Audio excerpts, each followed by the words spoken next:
반갑습니다. 산골의 아침입니다. 오늘 말씀 에베소서 6장 14절입니다.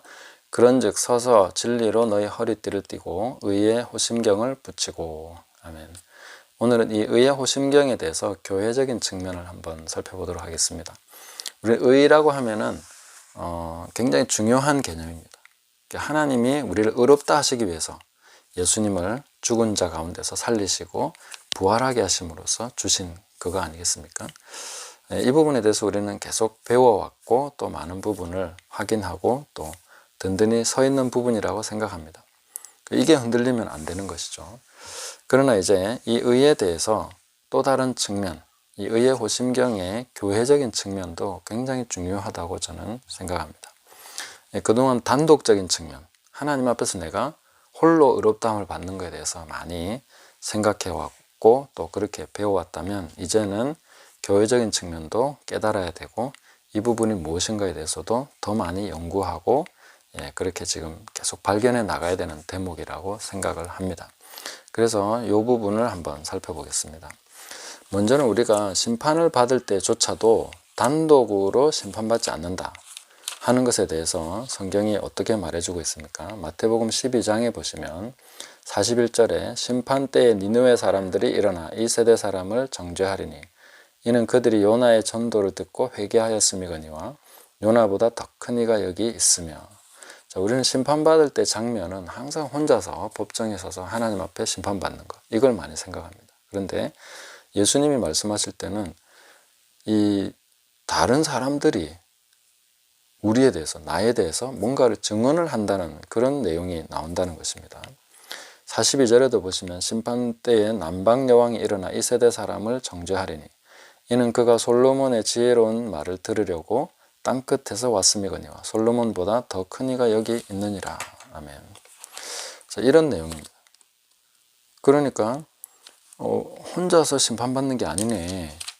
다른 사람들이 뭔가 증언을 하고 있다 하는 것에 대해서 볼 수가 있다는 것입니다. 그리고 우리가 잘 알지만 마태복음 25장에 양과 염소를 나누는 이 부분에서도 주님께서 결정적으로 그 사람들에 대해서 얘기하십니다. 그냥 나 혼자 잘했다 하는 이런 정도가 아니라 이 모든 것은 관계 가운데서 뭔가 정해진다는 것입니다. 45절에 보시면 이에 임금이 대답하여 이르시되 내가 진실로 너희에게 이르노니 이 지극히 작은 자 하나에게 하지 아니한 것이 곧 내게 하지 아니한 것이니라 하시리니 그들은 영벌에 의인들은 영생에 들어가리라 하시니라. 아멘. 자, 지극히 작은 자 하나에게 하지 아니한 것 때문에 영벌과 영생이 나누어집니다. 그러니까 우리는 하나님께만 잘하면 된다고 생각했는데 그것은 매우 지극히 위험한 생각입니다. 왜냐하면 성경은 계속해서 내 이웃을 사랑하기를 내 몸과 같이 하라. 그것이 하나님을 사랑한 것과 같은 맥락에 있는 것이다. 그리고 또 다른 부분에서 뭐라고 얘기하십니까? 보이는 형제를 사랑하지 않으면 보이지 않는 하나님을 사랑할 수 없다. 그런 것을 얘기해 주고 있습니다. 그래서 형제를 사랑하지 않으면서 하나님 사랑한다는 것은 거짓말이라는 거죠. 그리고 고르반, 부모님께 드려서 공경할 것을 하나님께 바쳤다 하고 고르반이라고 끝내버리면 그것은 하나님을 공경하는 것이 아니다. 오히려 사람의 가르침을 가지고 유전을 가지고 하나님의 계명을 폐하는 것이다. 이렇게 말씀하고 있습니다. 그래서 하나님께서는 계속해서 인간 관계 속에서 이루어져야 될 일들에 대해서 우리에게 말씀하시는데 인간의 종교성이라는 것은 끊임없이 그냥 하나님께만 잘하면 돼. 이렇게 나간다는 것입니다. 그것은 아주 극히 잘못된 것이다. 그래서 우리의 의라는 것도 그냥 내가 하나님 앞에 떳떳이 서면 되지. 내 예수님의 피로서 하나님 앞에 서는 거야. 이 부분만 생각하고 있으면은 속을 가능성이 많습니다. 왜냐하면 내가 의로워졌다는 것은 관계 속에서 증명이 돼야 됩니다. 그래서 형제를 사랑함으로 내가 하나님 사랑하는 것이 증명이 되는 것이고 내가 형제를 용서함으로써 하나님께 용서받았다는 것이 증명이 되는 것입니다.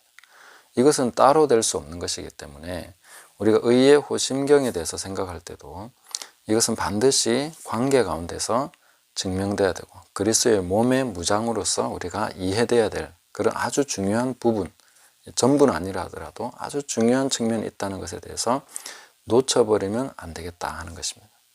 우리는 함께 지어져 가고 있습니다. 그리스도의 몸의 지체가 됐습니다. 그래서 이 의로움이라는 것은 두 가지 측면이 아주 중요하다고 볼 수 있습니다. 첫째는 올바른 자리매김, 내가 그 부르심 받은 직분과 그 하나님의 맡겨주신 그 일에 대한 분명한 자리매김, 내가 올바른 자리에 있어야 되는 것이고, 거기에서 성령께서 주신 은사를 통해서 올바른 역할을 하고 있어야 됩니다. 그것이 나의 의로움입니다. 올바른 자리매김과 올바른 역할, 성령께서 주신 은사와 예수님께서 주신 직분을 통해서 그것이 정확하게 이루어져 있는 그 자리매김이 될 때 이 무장이 굉장히 든든하게, 의의 호심경이 올바르게 딱 부착이 되는 것이다. 이렇게 우리가 볼 수 있겠다 하는 것입니다. 그리고 궁극적으로 우리의 완성은 쭉 가서 볼 때 혼자서 그냥 천국 가서 좋은 집에 사는 것이 아니라, 그 요한계시록이 보여주고 있는 것은 무엇입니까? 우리 모두가 하나의 성으로서, 어린 양의 신부는 성입니다. 거룩한 성 새 예루살렘으로서 완성되는 그런 모습을 보여주고 있습니다. 그게 바로 하나님의 거하실 처소고 어린 양의 신부고, 이렇게 우리가 독단으로 뭔가 존재하고 있는 것이 아니라 하나의 건축물로서, 그리고 그 안에서 올바른 자리매김, 그 자리에 내가 있고, 또 모든 관계 속에서 이렇게 정확하게 우리가 위치하고 있고 내 역할을 감당하고 있는 모습이 완벽한 하나님 나라의 모습이다 하는 것을 보여주는 것입니다. 그래서 물론 그건 내가 뭐 건축물의 일부가 돼가지고 내 존재가 없어지냐 이런 얘기를 하는 것은 아닙니다. 그것이 보여주고 있는 굉장히 중요한 그 영적인 상징, 또 거기에 대한 실체, 이런 부분들을 우리가 이해해야 되겠다 하는 것입니다. 그래서 이 의의 호심경 할 때에 내가 예수 그리스도의 피로서 하나님 앞에 나아갈 담대함, 또 예수님의 부활로 말미암아 내가 인정받은 사실, 하나님의 자녀로 인정된 그 사실에 대해서 우리가 분명히 서야 되겠고, 그 위에서 우리는 지체로 부름받았고 성령의 은사를 부여받았고, 이 부분에 대해서 정확한 자리매김이 있어야 되고, 그 역할에 대해서 우리가 충성되게 감당해 나갈 때에 의의 호심경이 제대로 부착이 되고, 그런 것을 통해서 우리가 천국의 완성, 하나님 나라의 완성을 향해서 계속 나가고 있다. 이런 부분들을 우리가 깨달아야 될 것이고, 의의 호심경 할 때 그냥 단순히 내가 그냥 무장돼 있다, 영적인 무장, 혼자서 다 하는 거, 그런 식으로가 아니라 우리는 그리스도의 군대로서 하나님의 전신갑주, 그 지체로서 전신갑주를 취하는 것이다. 그 하는 것에 대해서 우리가 깨달아가야 되겠다 하는 것입니다. 그래서 한 사람 한 사람으로는 좀 부족한 부분이 있다 하더라도 우리가 연결되고 하나됨, 성령의 하나됨과 또 그 기름 부으심을 통해서 역사하시는 유기적인 관계를 통해서는 우리가 계속해서 더 완전한 무장, 빈틈없는 무장, 아주 강건한 그리스도인으로 세워줄 수 있는 그런 모습이 되어가고 있다 하는 것에 대해서 깨달아야 되겠습니다. 그래서 하나님의 의에 대해서 우리가 생각할 때 개인적인 측면과 또 교회적인 측면, 두 가지를 함께 생각해줘야 더 온전한 무장이 될 수 있다 하는 것에 대해서 살펴봤습니다. 그래서 의의 호심경, 이 부분에 대해서도 함께 깨달아 가시면서, 또 이 부분에 대해서 같이 더 연구해 나가시면서 묵상하시면서 함께 그리스도의 강한 군사로 세워져가는 저와 여러분 되시기를 예수님의 이름으로 축복합니다. 감사합니다.